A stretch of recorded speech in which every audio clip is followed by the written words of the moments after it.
Hey YouTube. Well, the weather has been relentless.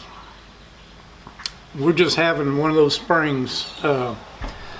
It's blown, it's either 30 out of the north or 30 out of the south for 2 weeks now. And haven't been able to get on the water. Here it is, April the 6th or somewhere in that neighborhood. We had a norther come in last night, which normally this time of year they're weak, and and it makes for a good day of fishing.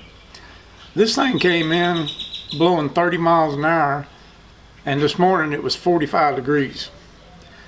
So it's just been tough to get out, and as soon as the weather lines out, I'm going to be back on them, but hadn't been able to the last couple of weeks.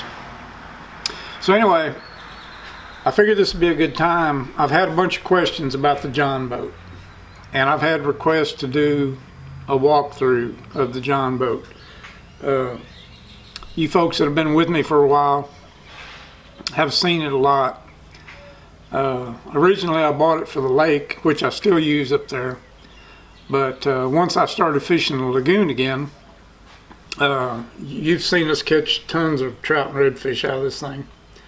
And the reason that we use this over our flats boat is that the flats boat is 30 minutes in the wrong direction, and because that's the area that I fish in it over there around Rockport and all that stuff. And plus I got to pull through the middle of Corpus, and that traffic's bad over there, and the John boat's just easy. It's easy to pull, it's easy to maneuver in traffic, and from where we launch we don't have to go that far in the lagoon, so it works out good. And plus it's a good boat. I mean, it's real comfortable to fish out of, and I grew up fishing out of these boats forever before I dove off and got a good flats fiberglass boat and all that stuff. So anyway, let's do a walkthrough of this thing, and I'll let y'all see everything that's going on with it.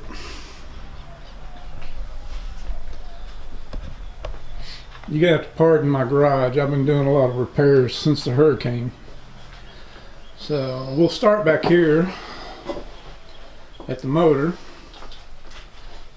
This is a 20 horse Mercury 4-stroke, and it came with an 11 pitch aluminum prop, and I upgraded to a stainless 12 pitch, and it runs pretty good on this boat, even with two people in it. And it doesn't use any gas. It's really, really economical. You can go halfway around the world on that 6-gallon tank right there. It goes forever. This boat is a Wellcraft, and it's out of Arkansas. It was built in Arkansas. I've had more than one of these boats. This is not the first one I ever had. If you're in the market for an aluminum boat, I would highly recommend these. And the reason for it is heavy gauge aluminum, and as you can see over there, all welded. There's not a rivet in this boat anywhere. They use real heavy gauge aluminum.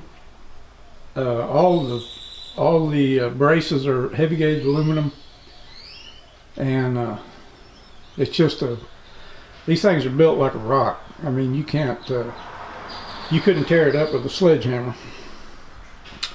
It's got oversized seat back here, extra wide, and which is nice for standing and doing whatever you need to do. I didn't order it with the middle seat because I wanted it all open, as you can see here. And I just put this ice chest in there, which makes a real good seat, and also good dry storage. I ordered it with the extra big front deck, and this thing it's got a 52-inch bottom. So it's over 4 feet wide on the bottom, and the top it's probably 6 feet wide. I never really measured it, but this thing is I'm telling you, you can square dance in this thing. It's got buku room in it. The front up here has a big storage area where you can put stuff that you don't care if it maybe gets a little bit of water on it, but it's got storage all the way across, and it's about 2 feet deep. Back up in there you keep life jackets, ropes, all that stuff, drift socks, and whatever else you need. I put this floor in there, which is that's a 4x8 sheet of plywood that I didn't even have to cut down. And if you can see down here, it's kind of hard to see. Let's see. I put 2x2s in between each one of those ribs, and that's to keep stuff from going up underneath your floor. But you can just lift this floor out of here. It's not screwed down or anything, but it doesn't move ever. It's locked in with these 2x2s. The battery is my favorite kind of battery. It's Optima. These things last forever. If you guys that have seen my my walkthrough on my flats boat, I just replaced that battery last year, and the original one lasted 9 years on a trolling motor, which is unheard of. But they're small, they don't take up much room, they're about half the weight of a regular big marine battery, and they last a long time. They're expensive, but it's well worth it because you don't have to replace them. Excuse me. The rod holders are just standard. Screwed them on there. Oh man, allergies with that north wind. It's a pretty good sized boat. I mean, it looks a lot bigger than 15 feet, but that's what it is. But it has a lot to do with that, with it being so wide, with that 52-inch bottom. As you can see down here, it's quite a bit of boat for an aluminum boat. This is just this is an Academy trailer that they sell for 14 footers, and it works fine for this boat. 12-inch wheels. Like I said, we don't ever, you're not carrying much weight, so it doesn't matter. I built these and added on there just to keep it in place. Plus, it gives you a little bit of sight line when you're backing up. You can kind of see where you're at and what you're doing. Trolling motor is a Motor Guide 12 volt. It's the new style, and actually this is the second one. The first one didn't last very long.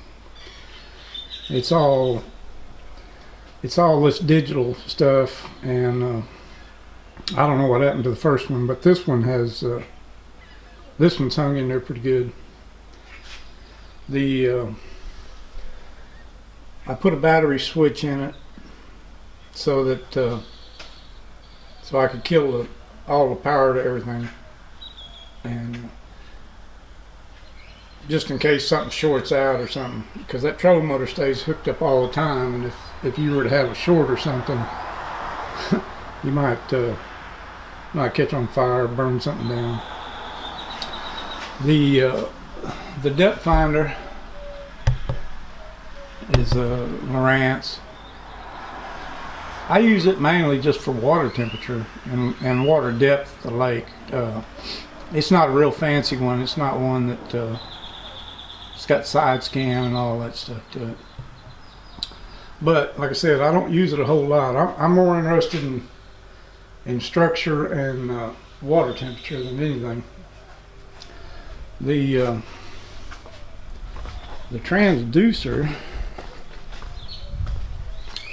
is back here in the back. That's a pretty neat little deal I found at Cabela's. So you don't have to drill holes in your boat. This is this just clamps onto the transom, and it's adjustable, so you can adjust it for whatever size transom you've got, up or down, which is really nice. And like I said, you don't have to drill a bunch of holes in your boat and do all that stuff. Spare tire, you got to have a spare.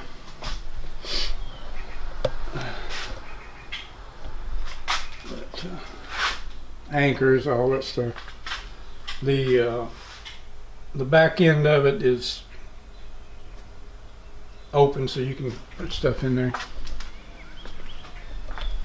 It's a pretty nice boat. I like it, and it gets the job done.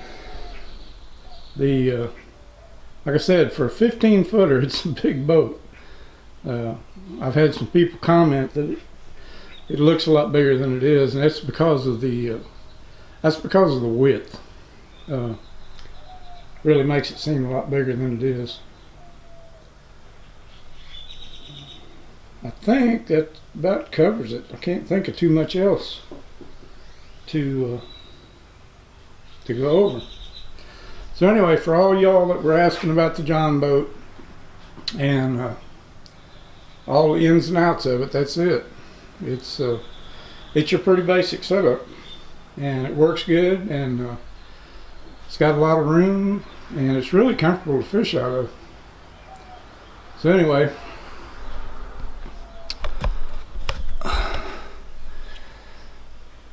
thanks for watching, and like I said, don't give up on me. As soon as the weather lines up, I'm going to get back on the trout and redfish. But it's just been brutal. I mean, brutal. Everybody's been complaining about it. So anyway, it can't last forever. It's got to get better soon, and we'll get back out there. Thanks for watching, and we'll catch y'all later.